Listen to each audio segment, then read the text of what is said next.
बिजली, इलेक्ट्रिसिटी, एक ऐसी ताकत जो हमारे चारों ओर है। कभी ये आसमान में बिजली बनकर कड़कती है तो कभी हमारे घरों को रोशन करती है। ये इतनी पावरफुल है और हर जगह है। पर क्या हमने कभी सोचा है कि आखिर ये काम कैसे करती है? चलिए आज मिलकर इसके पीछे के साइंस को समझते हैं। जरा सोचिए, एक तरफ है कुदरत की बेकाबू जबरदस्त बिजली और दूसरी तरफ हमारे घरों में इस्तेमाल होने वाली कंट्रोल्ड एनर्जी। तो सवाल ये उठता है कि हमने इस जंगली ताकत को अपनी रोजमर्रा की जरूरतों के लिए कैसे साधा। ये सफर साइंस और इनोवेशन की एक कमाल की कहानी है। तो आज हम क्या-क्या देखने वाले हैं? सबसे पहले हम उस अनदेखी शक्ति को समझेंगे जिससे बिजली बनती है। फिर देखेंगे कि इस शक्ति के बहाव को बनाया और कंट्रोल कैसे किया जाता है। इसके बाद बिजली के 3 सुनहरे नियमों को जानेंगे और आखिर में हम ये देखेंगे कि कैसे यही सिद्धांत एक मामूली सितार को हमारे कमरे को गर्म करने वाले हीटर में बदल देते हैं। तो चलिए शुरू करते हैं।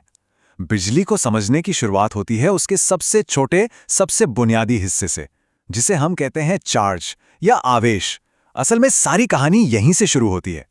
देखिए, बिजली की दुनिया का सबसे पहला और सबसे जरूरी नियम बहुत ही सीधा सा है।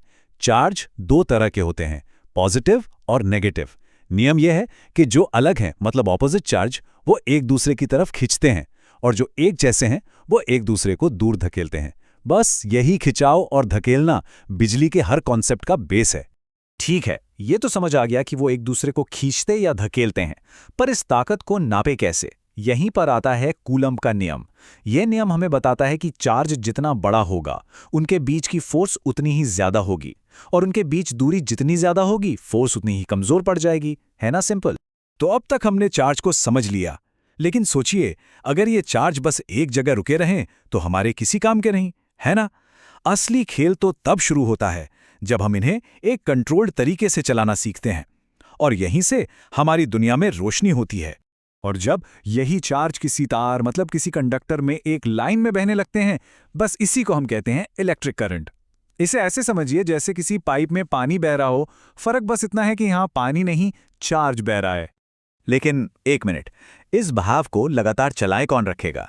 अपने आप तो ये बहेगा नहीं, इसे चाहिए एक धक्का, एक फोर्स, और इसी फोर्स को हम कहते हैं इलेक्ट्रोमोटिव फोर्स या शॉर्ट में ईएमएफ। और पता है ये धक्का कौन देता है? हमारी बैटरियां और जनरेटर। चलिए एक उदाहरण देखते हैं। यह है लेक्लांशे सेल, शुरुआती बैटरियों में से एक। इसमें क्या होता है, एक जिंक की रॉड है जो कैथोड है और एक कार्बन की रॉड जो एनोड है, और दोनों अमोनियम क्लोराइड के सॉल्यूशन में डूबी हैं। इनके बीच होता है एक केमिकल रिएक्शन, और बस यही रिएक्शन पैदा करता है करीब 1.5 वोल्ट्स का ईएमएफ, वही धक्का जिसकी हम बात कर रहे थे। और इसी लेक्लांशे सेल का कह सकते हैं एक मॉडर्न और पोर्टेबल वर्जन है ड्राई सेल। अरे वही जो हम अपने रिमोट और घड़ियों में लगाते हैं। सबसे बड़ा फर्क क्या है? इसमें लिक्विड की जगह एक पेस्ट होता है, तभी तो इसे कहीं भी ले जाना इतना आसान है। इसमें भी जिंक का कंटेनर कैथोड का और बीच की कार्बन रॉड एनोड का काम करती है, और ये भी देता है लगभग 1.5 वोल्ट का ईएमएफ। तो एक नजर डालते हैं इन शुरुआती सेलों पर। सबसे पहले वोल्टाइक सेल, करीब 1.08 वोल्ट। फिर आया लेक्लांशे सेल और उसका मॉडर्न रूप ड्राई सेल। दोनों ने इसे बढ़ाकर 1.50 वोल्ट कर दिया, तो हमें एक ज्यादा भरोसेमंद और पावरफुल सोर्स मिल गया। ठीक है, तो हमारे पास अब करंट का सोर्स है, लेकिन जब यह करंट किसी सर्किट में बहता है तो होता क्या है? इसका बर्ताव कैसा होता है? इसका जवाब हमें मिलता है बिजली के एक बेहद जरूरी नियम से, ओम का नियम। जॉर्ज ओम ने एक बहुत ही कमाल की चीज खोजी।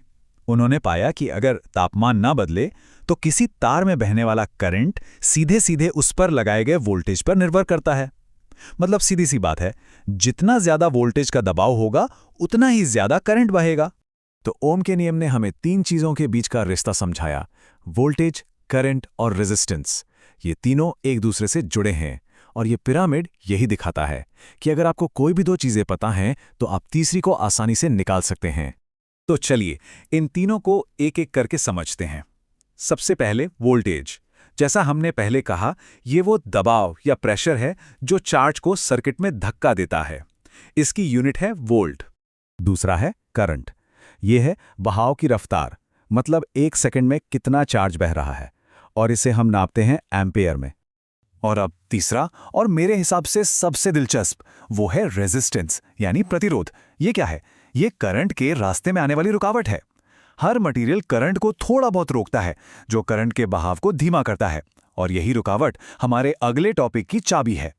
तो हमने चार्ज, करंट और ओम के नियम के बारे में जो भी बातें की, वो सिर्फ थ्योरी नहीं है। असल में ये हमारी रोज की जिंदगी में हर जगह काम आ रही हैं। उदाहरण के लिए एक इलेक्ट्रिक हीटर को ही ले लीजिए। कितना आम सा उपकरण है ना, जो हमें ठंड में गर्म रखता है। पर कभी सोचा है ये बिजली को गर्मी में बदलता कैसे है? सारा राज इसी रेजिस्टेंस में छिपा है। देखिए होता क्या है, हीटर काम करता है बिजली के थर्मल इफेक्ट पर। इसके अंदर एक खास तार होता है, नाइक्रोम का बना हुआ, जो निकल और क्रोमियम का अलॉय है। इस नाइक्रोम तार की खासियत यह है कि इसका रेजिस्टेंस यानी रुकावट बहुत बहुत ज्यादा होती है। तो जब करंट इस तार से गुजरने की जबरदस्ती कोशिश करता है, तो एक तरह का घर्षण होता है, और यही घर्षण इलेक्ट्रिकल एनर्जी को हीट एनर्जी में बदल देता है, और इतनी ज्यादा हीट कि ये तार 800 से 1000 डिग्री सेल्सियस तक गर्म होकर लाल हो जाता है। कितनी कमाल की बात है ना? वही बेसिक प्रिंसिपल जो एक हीटर चला के कमरा गर्म करता है, वही हमारी सबसे एडवांस टेक्नोलॉजी को भी पावर दे रहा है। जरा सोचिए, कहाँ वो पुराने ड्राई सेल और कहाँ आज की ये लिथियम आयन बैटरियां। ये कितनी हल्की, छोटी और पावरफुल हैं। इनकी हाई एनर्जी डेंसिटी, मतलब कम जगह में ज्यादा पावर, इसी ने तो हमारे फोन से लेकर इलेक्ट्रिक गाड़ियों तक में क्रांति ला दी है।